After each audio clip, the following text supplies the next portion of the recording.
السلام عليكم. حياكم الله بهالفيديو. مثل ما وعدتكم في فيديو سابق، اشرح لكم عن امر ال OCO او الاوامر المتعددة. ان شاء الله جت الفرصة ان شاء الله اشرح لكم يكون واضح واعطيكم اهم الاشياء اللي فيه، لان الامر هذا شوية يعني شرحه طويل. تعرف عليه بس ان الامر متى يفيدني وليش الامر هذا. شوفوا في وايد اوامر، يعني ما نبي نشرحها واحد واحد لان راح تاخذ وقت كبير، لكن راح اشرح اهم واحد فيهم، تقريبا يشملهم كلهم، لكن هو باختيارك انت، عادك انت تشعب الامور اكثر ولا. الامر يفيدني، يعني يفيد اكثر واحد المضارب شوي السريع، يعني خايف يحط امر الحين ويتاخر بالامر الثاني، او خايف يحط امر الحين يفصل الجهاز يفصل النت. حاط امر ما يبي ينطره، يعني انا بحط امري وامشي اروح بسافر او اروح اي مكان، مجرد ما يتنفذ الامر هذا الامرين الثانيين يتنفذون دايركت، اللي هو امر البيع وامر ستوب لوز مثلا. تقدر تحط اكثر من امر، مو شرط امرين، يعني مجرد ما يتنفذ امر الشراء ممكن يتنفذ مع امر الستوب لوز وتنفذ مع امر البيع اللي بربح. ممكن انفذ امر شراء ومع امر شراء ثاني تعزيز، مثلا اذا نزل عليك السهم تقدر تعزز بشراء ثاني وتفعل بعدها. اذا تفعل الامر الثاني يتفعل معاه اللي هو الستوب لوز ويتفعل مع الربح، او الامر الثاني اللي هو اللي بالربح.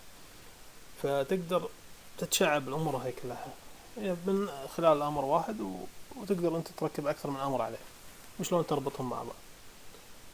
البداية قلنا مو بس يعني الامر مضارب، في الامر اللي هو الطارئ، انك تطلع بتسافر ما تقدر تنطر عند الجهاز عشان يتنفذ امر يشتري لك، فالامر ينفع يعني مهم انا بالنسبة لي، خاصة اذا كنت دارس السهم. طبعا انت البداية تكون دارس السهم وحاط استراتيجيتك معينة، سعرك المعين اللي تشتري وامورك كلها يعني عشان تقدر تنفذ هذا الامر. لنفرض احنا عندنا الحين ناخذ سهم الاكس حديد ونشوف نطبق عليه ان شاء الله الامر يعني المنتشر اكثر عليهم. طبعا تفتح ال OCO هذه، تروح حق الكاستوم اوردر، كاستوم OCO اوردر، تختار اول واحدة، خلنا عن الباقي بعدين، لكن نختار اول واحدة. تفتح لي شاشة الاوامر او شاشة الفورمولا اللي بركبها الحين. طبعا تقدر تسميها باسم معين فوق، تقدر تخليها مثلا اكس، هذا مو شرط اسم السهم، هذا اسم الملف او اسم الاستراتيجية اللي بتشتغل او تحطها، اصلا يكون نفس اسم السهم. نكتب مثلا تستير، هنا نحط سهم اكس،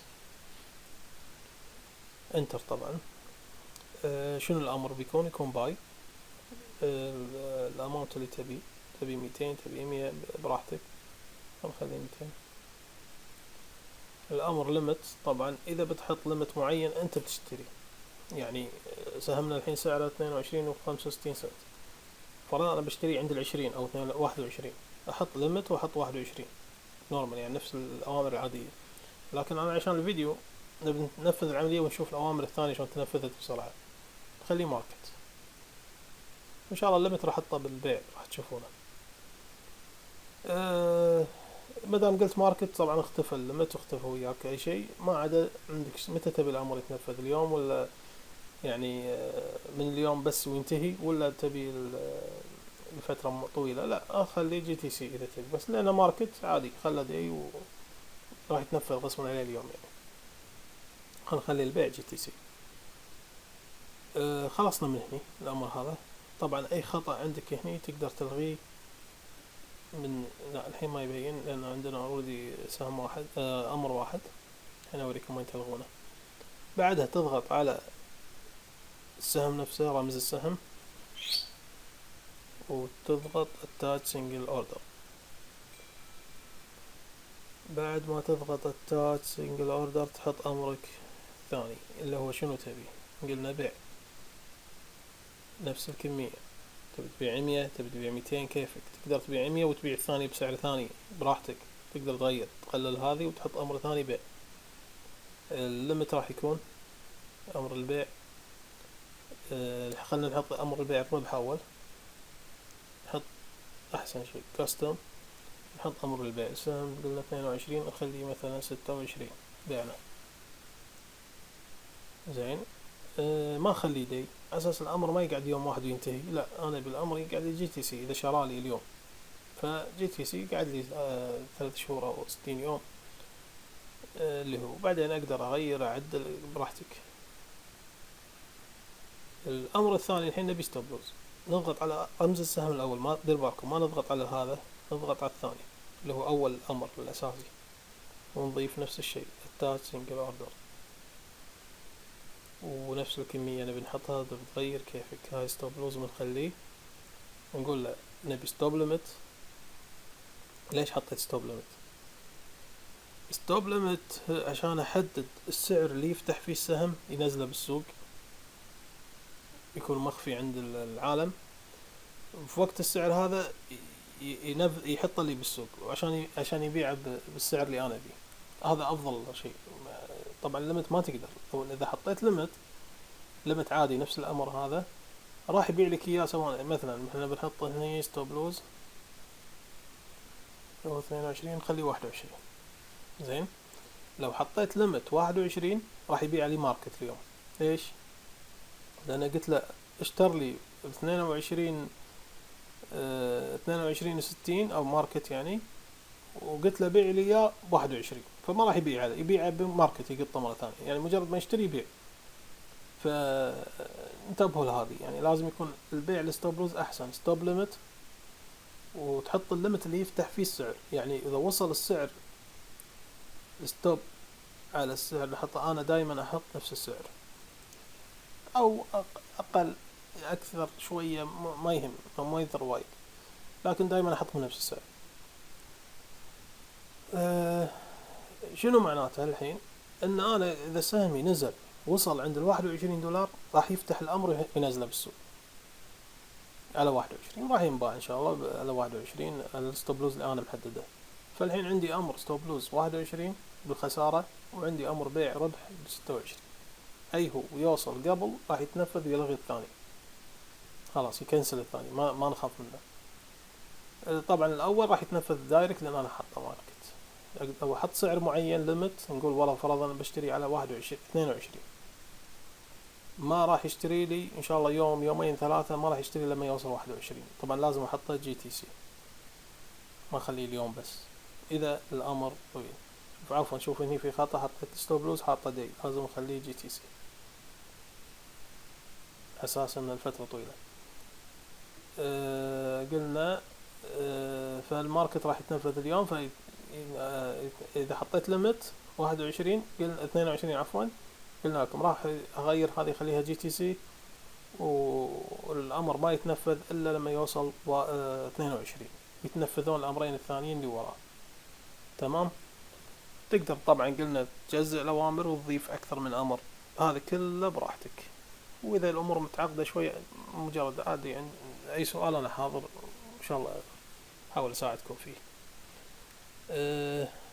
ما خلصنا هني تقريبا. تقدر لازم نربط الامرين ببعض، لان الحين الاوامر تعتبر مربوطة راح تظل مفتوحة. اذا تنفذ الامر الاول لازم نظل الامرين هذيلا اللي هم الاضافات البيع، نشوف ظللناهم مع بعض. طقيت على الشفت بالماوس، الشفت والسهم تحت، او بالماوس تظللهم اثنينهم مع بعض، تختارهم ظلهم اثنين تحت، كليك يمين تقول له جروب از او سي او، شوف نضافوا مع بعض الحين هم از جروب.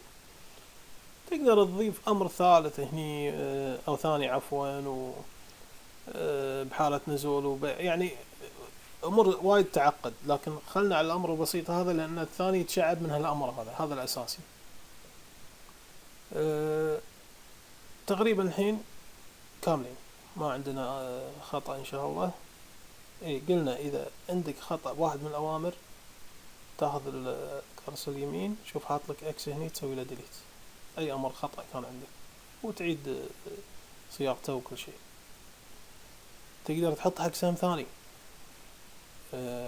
تضيف هني مثلا سهم ثاني ابل، تضيف ما ادري شنو، تضيف كذا سهم يتنفذون كلهم يدشون السوق، تروح تسافر تروح اي مكان، مجرد ما يوصل السعر اي سهم بسعر معين يتنفذ عندك. طبعا لازم تكون محفظة يعني فيها الفلوس الكافية او شغل الكافي يعني.